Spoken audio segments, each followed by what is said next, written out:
It's Tuck Erie and the Joel Natale Show on a Thursday from our Kingdom Financial Group studio here at 5th and State, and from Kingdom Financial Group, certified financial planner Ben Reiter for his monthly visit. And we were talking off the air, big week at the markets, like interestingly. Yeah, what a fascinating time to be alive. So on Tuesday, on the 27th, both the NASDAQ and the S&P, again, so those are the broader markets, right? Right. It's not this really narrow Dow, but they both hit highs. Yeah. What do you think? Coming off of March when a war basically starts, and if you're being completely honest, every one of us in some sense is worried about it because you don't know what to think. Sure. You have warships that are stopping shipping, the free movement of goods and services, and we all can see it today. You see the TV, or you see your phones, and you see these headlines, and it's all there's a lot of opinions that float around on every side, and it's just what I've talked to people about the last 2 months anyways is you don't know what to think, and neither does the market. Neither does investments. It's the flip side. Could this be short, or could this be long? Is this really bad? Does it spread? Price of oil going up. How does that bleed through everything? We don't know for sure. Well, we can feel some of it, right? Right, you can feel it. You can feel it, but you don't know what it means in the long run, which my point is that's the number one thing, and I've spoken about it before, but that's the number one thing the market hates the most, in my opinion. Uncertainty. It's uncertainty. I haven't looked at, what is it, the VIX? That's the... Now that's the fear index, right? Is that what they call that? Yeah, Okay. and that tends to spike in periods like that is when the market's going down. It's because we're all worried, but we're really worried because we don't have a clear direction on where it's going. I was listening on my drive over here 15, 20 minutes ago, and you said something, or we were having a conversation about, they're going to come out tomorrow and they're going to say one thing, right? Yeah. And then the president's going to say another thing, and you're going to see the market swing both ways. It's because we don't know in that uncertainty. And my favorite part about emotion-based market movements, which I would argue that in March that was really built around fear, is that emotions historically tend to swing the other way eventually. We don't know how fast. We don't know when it's going to come. But then that's what it looks like in April so far this month, is that you see you get a little better feeling of direction of how this thing is going to go. Yeah. We don't see it spreading around the world. It doesn't seem, this is an opinion, but I'm sitting here and it doesn't seem like the start of World War III this month. Right. And so you see the market react favorably, like, oh, okay, we're going to be okay. Because the market's always a forward-looking indicator of 6 months, 9 months from now. And right now, what it's saying is we think that this should be okay. If the market's setting all-time highs, it thinks we're going to be okay. I'm going to be the Debbie Downer today. Okay. All right. I get to smile. You get the smile. Let's go to AI. Yeah. Like, big fight now between Elon Musk and OpenAI. I did not realize, or maybe I don't remember, that Elon was a major player in the beginning of OpenAI, and now they've shut him out. He propped up what was a nonprofit, right? Right. And then now there's this scenario where there's just bad blood between. What is it? Altman and Musk? Yeah? Altman and Musk, right? Yeah. I heard somebody talking about it this morning and saying how these people are up on the stage and they won't even shake hands. Wow. Right?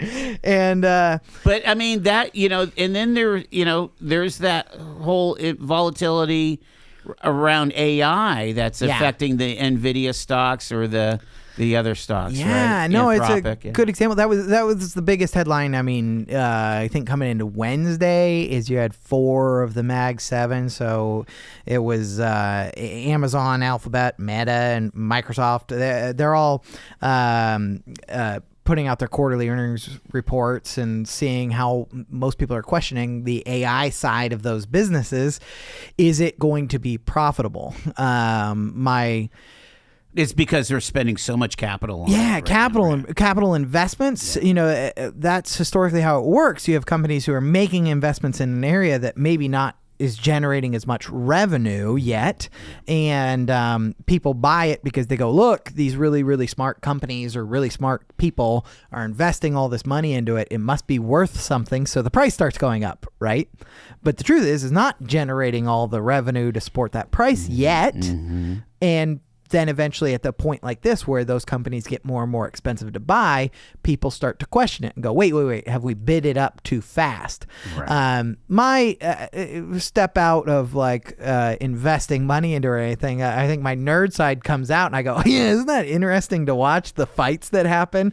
Any new industry that comes out, you've got these big time players, and guess what? They're all invested in it, and they get their feelings hurt like real human beings. Yes. Right? And they go, yes, they do. Wait, you did something shady, or wait, I feel like you cut me out and I'm mad. And it's very gross and scary stuff. I mean, there's a lot of those debates around AI that I'm not necessarily an expert in, but I mean, what they're talking about is going, they have disagreements. It's a new technology. How should it be used? What do you allow it to do? What does it mean for different industries? And every one of these people that come from different areas and are trying to use it, gross way to say it, trying to make money from it, they're protective of it, and they if they don't like the way it's going, they start to have arguments, and that's the tricky part for average people is going, hey, we can make investments in this, but it's gonna be volatile. It's not done yet.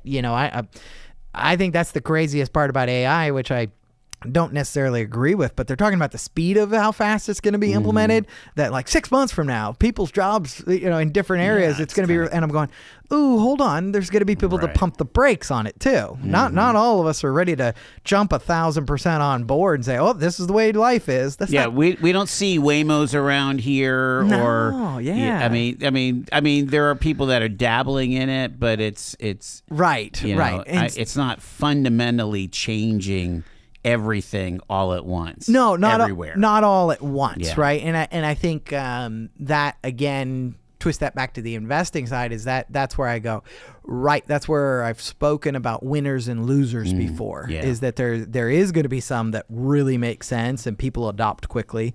There's going to be other areas where, no, that was a dumb idea. and that's not going to work, and you could see the investment swing wildly based off of that. And that's the hardest part, is because you have a speed on the investing. I heard somebody talking earlier about how, we can see the market move quickly, and I go, yeah, you can. That's the hard part to ignore, right?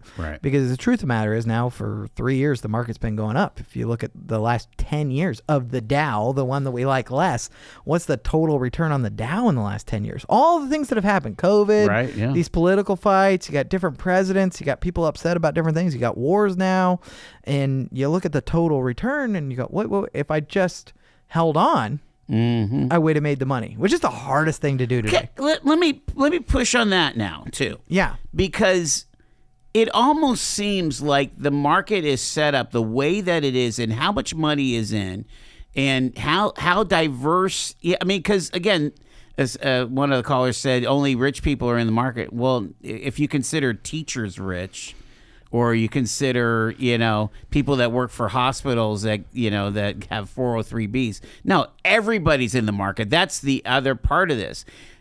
But my question is, or my point is that I'm not sure that the market is even set up to ever have a bear market. I don't see where, and I'm getting to something here. I was watching a YouTube about when should you start Social Security? There's all these all these advisors that are saying whether it's 62 or not, right? Yeah. And one of the points that she was making to go for age 62 is that your investments could crash 30 to 40%. My question is, I don't see how the market would ever be set up for that kind of bear downturn. Yeah, the way that it's structured right now. No, I would argue that I would expect at some point in the future that we'll see that again. We'll see a swing. My like an actual bear market for multiple months. Oh yeah, okay. Absolutely. I mean, we've that's a dangerous thought that I can't see how it happened. No, every time that we've gone through a big market downturn in the last 75 years, there's usually one or two people that become really famous because they stand up and they say, "Look, I called it." Happened a lot in 2008. Yeah, the Big Short. There was right? a couple people that said, "Look, I said it." Nobody believed me. I've been calling this. I've been saying this is going to happen for Christian Bale played that guy, right? And so did Steve Carell. Nobody, but nobody makes the point. I mean, some people do. They think about it and go, well, "Right, you called that for 20 years. You said this is coming." But you missed the 20 years of growth, right? Recessions or down markets, almost every time, are something unexpected. Not generally like thought. There's always people who stay on the pessimistic side and say this whole thing's going to fall apart. Right. But that's been true for the last 125 years in kind of this modern system. I have to go back and I try not to be offensive about it, but I go, you're right. I think what you're saying is it's not that only rich people have investments. I mean, I work here in Erie, Pennsylvania. I would be proud to say that I work in an office where we help people who have lots of money. And I also help people who have no money. Yeah, right. and we as an office think that's part of our calling. I think it's very fun. I get a lot of enjoyment out of that, actually, of looking at different scenarios. My favorite part about the job of being a financial advisor is the puzzle solving side. Sure. I go, any the person who comes in the worst shape, I like finding, okay, what's your next step? Because we can make this better, right? I would say it's not only rich people who invest. I'm not going to say play with the market. I'm not going to say do specific things. It's not just rich people who invest money. I get mean for a second and say it's only smart people who invest money. Wow.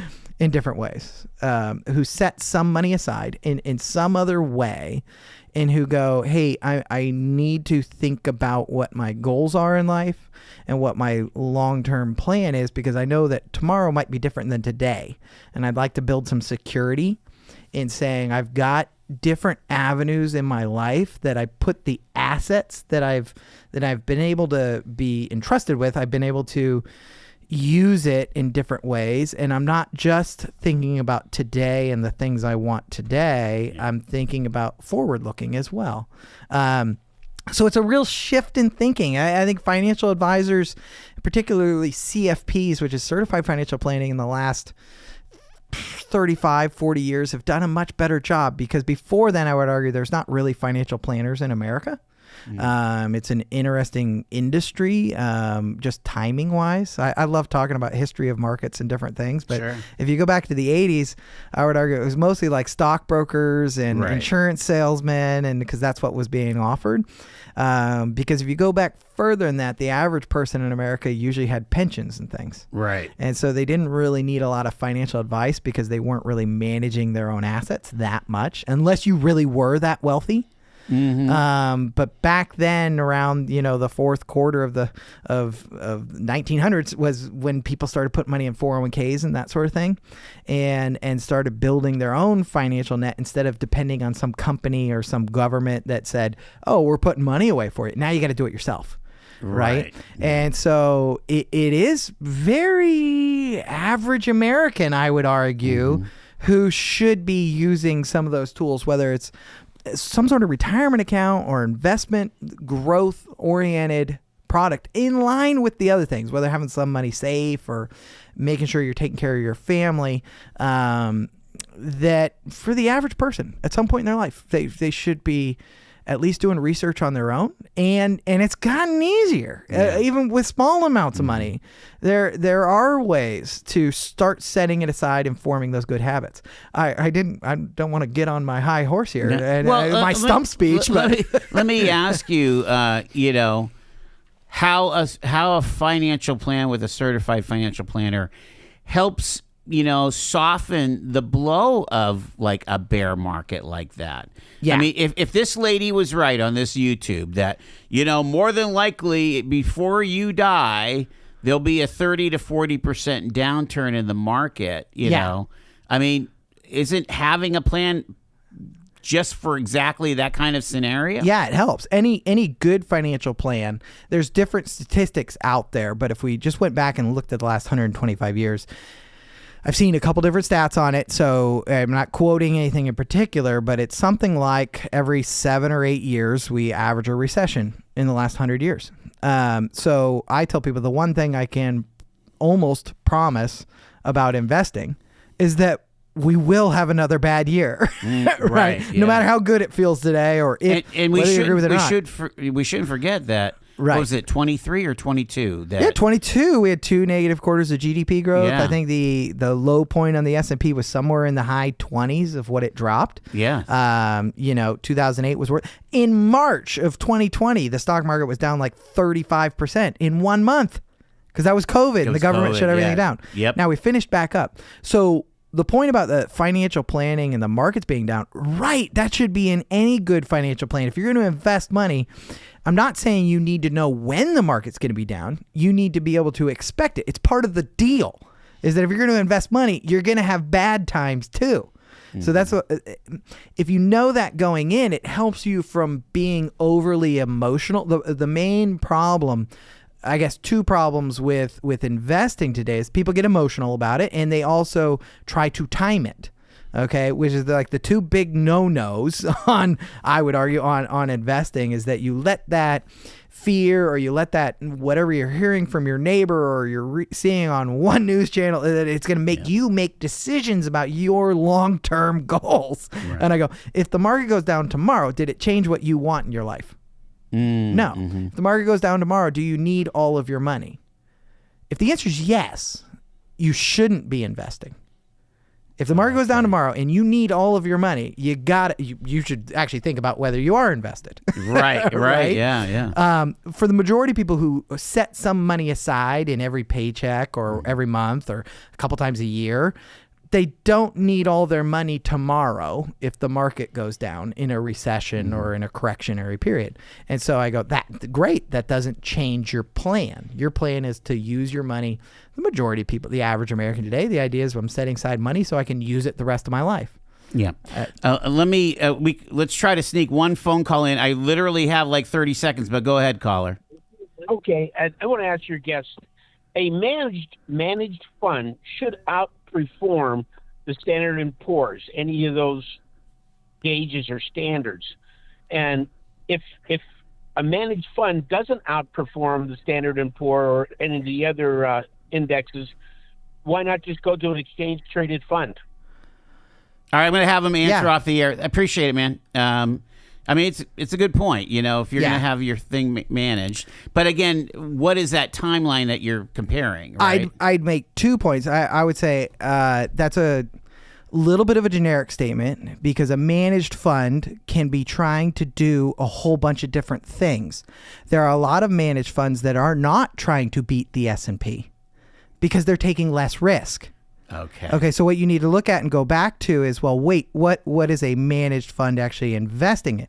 If you're okay with the risk and you're buying a managed fund that has the same risk level as the S&P, there is a hope that it outperforms, right? Yeah. If you're going to buy something that's all stocks, all large company U.S. stocks, you're hoping it is going to beat the S&P.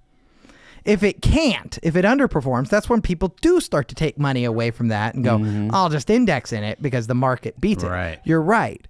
But the majority of people today, I would argue, don't want all the risk of the stock market. They want to be safer. And so I would go, in the long run, that means you're taking less risk, and so you're actually expecting it to not maybe do as well. Is there a bond index? Oh, sure. There's lots of different there's different indexes, there's things to watch. So there's different types of indices. So it's a combination. That's what you got to ask yourself. Am I taking the same risk level? And that's why thinking about a portfolio, you got to put it in the right context and say, okay, well, what risk level am I comfortable with all stocks? And I'm going to ride it up and down. And most people aren't. And so you have a mix, and then you got to change that expectation too of, well, I might not beat the market every single year because I got less risk. I'm still getting a good return. Goes back to the same thing, setting your goals. What return do I want? Am I comfortable with the risk level and the volatility to get that? Right? And almost everybody falls somewhere on that spectrum. Absolutely. Which is fun. And that's why you got to set those goals each year. Talk to somebody. Got to talk to somebody. Again, if you're pulling your hair out and saying, I don't understand any of this, call this guy. Yeah. What's the number? The number at the office, Kingdom Financial Group's 814-836-5234. We're proud to be in downtown Erie, Pennsylvania on a sunny day. Beautiful. Thank you. Ben Reiter, again, certified financial planner with Kingdom Financial Group. Appreciate it, sir. Thank you.